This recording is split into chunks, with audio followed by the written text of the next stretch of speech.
ನಾವು ಬರುವಾಗ ನನಗೆ ತುಂಬ ಖುಷಿ ಆಗ್ತಾಯಿದೆ. ಯಾವ ವಿದ್ಯಾವಂತರಿಗೆ ಬೇಡವಾಗಿದೆಯೋ, ಯಾವ ರಾಜಕಾರಣಿಗಳಿಗೆ ಬೇಡವಾಗಿದೆಯೋ, ಯಾವ ಉದ್ಯಮಿಗಳಿಗೆ ಬೇಡವಾಗಿದೆಯೋ, ಸಂವಿಧಾನದ ಹೆಸರಲ್ಲಿ ಪ್ರಮಾಣ ವಚನವನ್ನು ಸ್ವೀಕರಿಸಿ ಸಂವಿಧಾನವನ್ನು ನಾವು ಬದಲು ಮಾಡೇ ಮಾಡ್ತೀವಿ ಅಂತೇಳಿ ಕೆಲವು MP ಗಳು ಹೇಳ್ತಾ ಇದ್ದಾರೆ.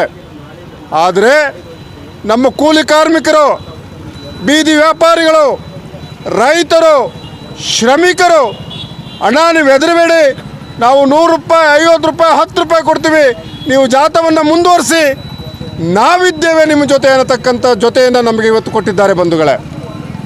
ಇದು 100 ಆನೆಯ ಬಲವನ್ನು ಕೊಟ್ಟಂತಹ ಒಂದು ನನಗೆ ಅನುಭವವನ್ನು ಇವತ್ತು ಗುಂಡ್ಲುಪೇಟೆ ಬೀದಿ ವ್ಯಾಪಾರಿಗಳು ಕೊಟ್ಟಿದ್ದಾರೆ. ನಾನಿವತ್ತು ಹೇಳ್ತೇನೆ, ದೇಶವನ್ನು ಕಟ್ಟಬೇಕಾದ್ರೆ ಬಹಳ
बोलो B.R. ಅಂಬೇಡ್ಕರ್ ಸಾಹೇಬ್ರಿಗೆ, ಕುವೆಂಪು ಅವರಿಗೆ, ಬಸವಣ್ಣನವರಿಗೆ, ಮಹಾತ್ಮ ಗಾಂಧೀಜಿಯವರಿಗೆ.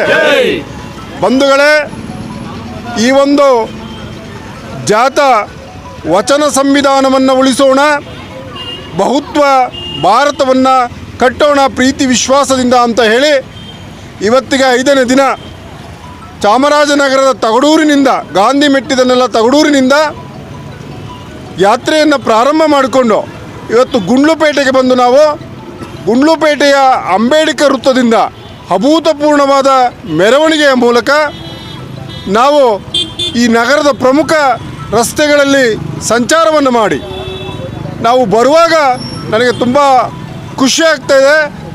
ಯಾವ ವಿದ್ಯಾವಂತರಿಗೆ ಬೇಡವಾಗಿದೆಯೋ, ಯಾವ ರಾಜಕಾರಣಿಗಳಿಗೆ ಬೇಡವಾಗಿದೆಯೋ, ಯಾವ ಉದ್ಯಮಿಗಳಿಗೆ ಬೇಡವಾಗಿದೆಯೋ, ಸಂವಿಧಾನದ ಹೆಸರಲ್ಲಿ ಪ್ರಮಾಣ ವಚನವನ್ನು ಸ್ವೀಕರಿಸಿ ಸಂವಿಧಾನವನ್ನು ನಾವು ಬದಲು ಮಾಡೇ ಮಾಡ್ತೀವಿ ಅಂತೇಳಿ ಕೆಲವು MP ಗಳು ಹೇಳ್ತಾ ಇದ್ದಾರೆ.